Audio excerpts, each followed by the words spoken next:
Bonjour tout le monde, bienvenue sur ma chaîne Comprendre le monde.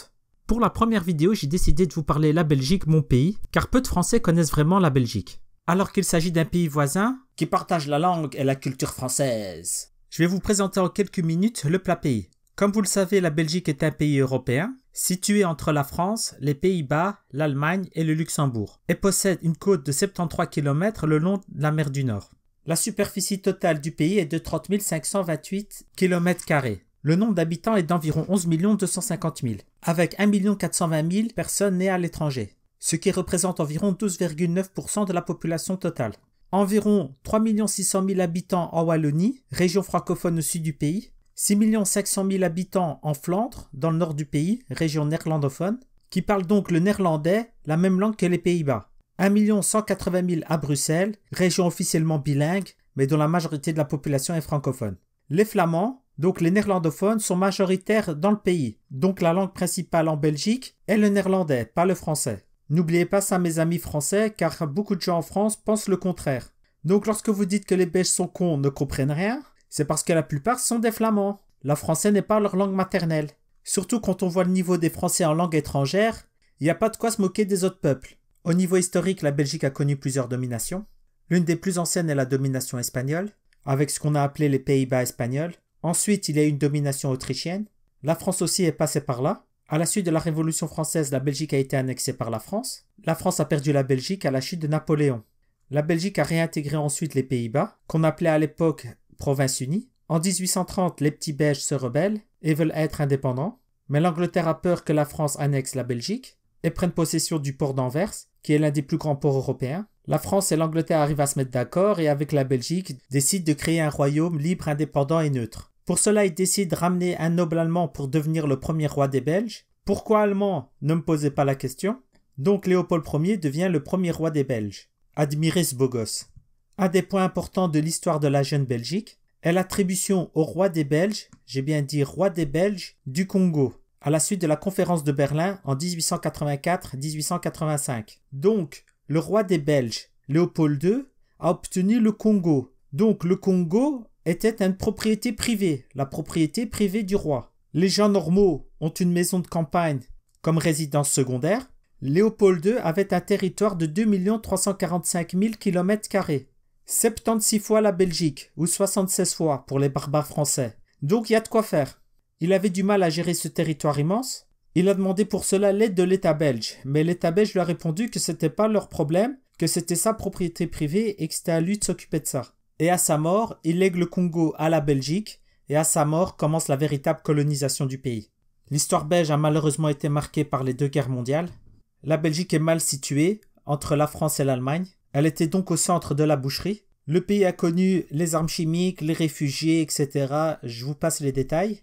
À la suite de la Deuxième Guerre mondiale, commença la construction européenne, avec la CK et ensuite la CEE.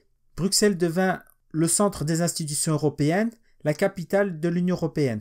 Le siège de l'OTAN se situe également à Bruxelles. L'organisation du traité de l'Atlantique Nord, qui est l'alliance militaire conclue à la suite de la Seconde Guerre mondiale entre les États-Unis et l'Europe pour faire face à l'URSS, l'Union soviétique. Sur le plan économique, il faut savoir que la Belgique possède une grande histoire. Déjà au Moyen-Âge, Bruges, en Flandre, était l'une des plaques tournantes du commerce mondial, un peu comme Londres ou New York aujourd'hui. Ensuite, Anvers, notamment grâce à son port, qui est encore aujourd'hui l'un des plus grands ports d'Europe. Il faut savoir aussi que la Belgique est le premier pays au monde à s'être industrialisé après l'Angleterre et était donc la deuxième puissance industrielle mondiale. Eh ouais, ça vous embouche un coin. La puissance industrielle belge était surtout concentrée en Wallonie, dans le sud du pays, où existaient les matières premières, le fer et le charbon. Cette industrie a périclité dans les années 60-70. Il y avait de grosses usines avec beaucoup d'ouvriers, et beaucoup de ces ouvriers se sont retrouvés au chômage, contrairement à la Flandre, qui avait un meilleur réseau d'entreprises, beaucoup de PME, TPE, des entreprises familiales, et qui a su mieux s'adapter à la mondialisation. La Flandre aujourd'hui est l'une des régions d'Europe avec le plus grand nombre d'entreprises par habitant. Comme je vous ai expliqué plus tôt, la Belgique connaît plusieurs communautés linguistiques. La Belgique est passée d'un État unitaire, comme l'État français actuellement, à un État fédéral, en 1970. À la suite de la réforme de 1970 et de celles qui ont suivi, la Belgique a créé ce qu'on appelle des régions et des communautés. Les régions sont donc des régions autonomes et qui gèrent à peu près toutes les questions territoriales, comme l'environnement, l'économie, le transport, etc. À côté des régions, il y a ce qu'on appelle les communautés linguistiques. Donc il existe la communauté flamande, la communauté française et la communauté germanophone. Donc oui, j'ai bien dit germanophone, qui parlent allemand. Il y a des Belges qui parlent allemand. Mais vu qu'ils représentent moins de 1% de la population, tout le monde s'en fout un peu d'eux. Faut dire la vérité, ce sont les oubliés de la Belgique. Ces communautés sont autonomes et gèrent tout ce qui concerne la culture et l'éducation. Mais c'est surtout l'éducation. Et chacune de ces régions et communautés possède son propre gouvernement et parlement, sauf la région et la communauté flamande qui ont fusionné. Donc les régions et les communautés règlent quasi toutes les questions quotidiennes du citoyen, comme l'éducation, le transport, la culture, l'économie, les taxes, etc. L'État fédéral gère surtout les questions régaliennes, comme l'armée, la diplomatie, comme par exemple en nommant les ambassadeurs, et quelques questions qui touchent directement le citoyen. Lorsque la Belgique n'avait pas de gouvernement pendant plus d'1 an, car c'est une grosse salade les élections belges, nous n'avons pas les élections majoritaires comme en France, où un seul parti gouverne, mais nous avons la proportionnelle et nous devons créer ce qu'on appelle des gouvernements de coalition.